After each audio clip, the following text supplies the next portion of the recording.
আসসালামু আলাইকুম ভিউয়ার্স, আশা করি আপনারা সবাই ভালো আছেন। আর আজকে আমি আপনাদেরকে দেখাবো গুগল অথেন্টিকেশন রিকোয়ারিড এই প্রবলেমটা কিভাবে সলভ করবেন। আজকের এই ভিডিওতে বিস্তারিত আলোচনা করার চেষ্টা করব। অবশ্যই ভিডিওটি আপনারা শুরু থেকে শেষ পর্যন্ত দেখার চেষ্টা করবেন।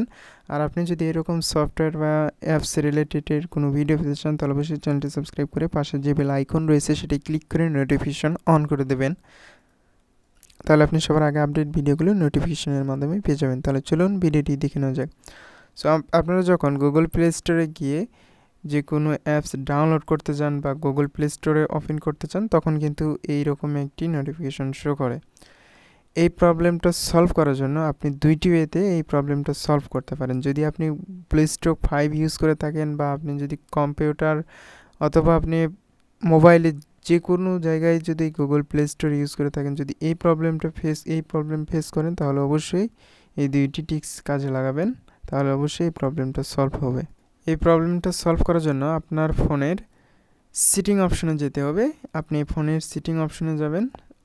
ফোনের সিটিং অপশনে যাওয়ার পর আপনি এই যে অ্যাপস নামে এই অপশনটাতে ক্লিক দেবেন। অ্যাপস এর নামে এই অপশন ক্লিক দেওয়ার পর আপনি এখানে নিচের দিকে স্ক্রল ডাউন করবেন। অ্যাপস এই অপশনে ক্লিক দেওয়ার পর নিচের দিকে স্ক্রল ডাউন করার পর আপনি এখানে গুগল প্লে স্টোর এটাতে ক্লিক দিবেন। গুগল প্লে স্টোরে আসার পর আপনি এখানে স্টোরেজ এটা ক্লিয়ার ডাটা এটা করে দেবেন। ক্লিয়ার ডাটা করে দেওয়ার পর আপনি ব্যাকে আসবেন। ব্যাকে আসার পর আপনি এইগুলো সব কিছুই পারমিশন অন করে দেবেন। দেওয়ার পর আপনি ব্যাকে আসার পর এই যে এরকম আরেকটি অপশন দেখতে পারবেন যে Google play service. So Google play স্টোরের অ্যাপ ডাটা ক্লিয়ার করার পর আপনার গুগল প্লে সার্ভিস এটার অ্যাপ ডাটা ক্লিয়ার করতে হবে। এখন আমি কি করব, স্টোরেজ এই অপশনটাতে ক্লিক দেব।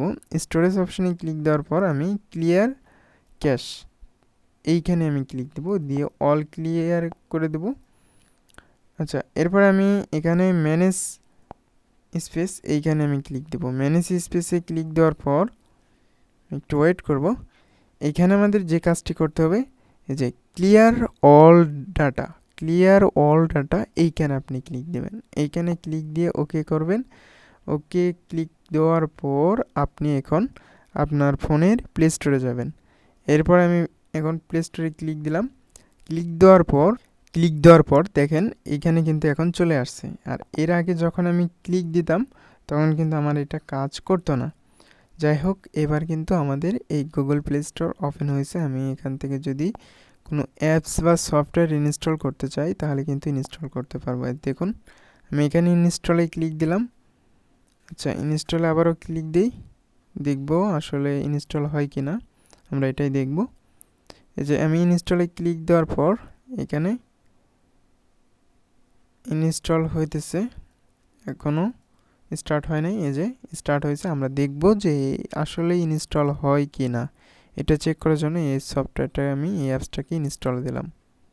সো ডাউনলোড হচ্ছে, এখন আমি এটা ট্রাই করে দেখব। এখন আমি এই যে দেখুন আমার কিন্তু এটা কাজ করতেছে। তার মানে আমাদের এই প্রবলেমটা সলভ করার জন্য অবশ্যই আমাদের ফোনের এই যে সিটিং আসার পর এই অ্যাপসে ক্লিক করতে হবে। অ্যাপসে ক্লিক করার পর আপনারা এই যে এখান থেকে প্লে সার্ভিস এবং গুগল প্লে স্টোর দুইটারই ক্যাশ ডাটা আপনারা ক্লিয়ার করে দেবেন। এই যে এখান থেকে এসে এটা ক্যাশ ক্লিয়ার এবং এইখানে এসে আপনারা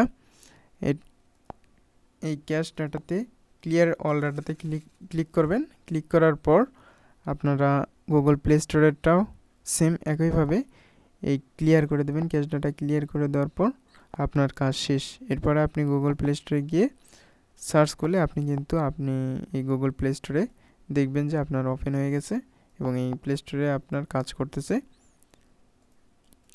সো এইভাবেই মূলত আপনি এখানে কাজ করবেন।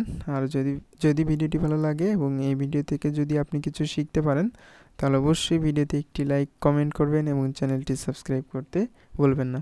সো দেখা হবে নতুন আরেকটি ভিডিওতে। সবাই ভালো থাকেন, সুস্থ থাকেন। আল্লাহ হাফেজ।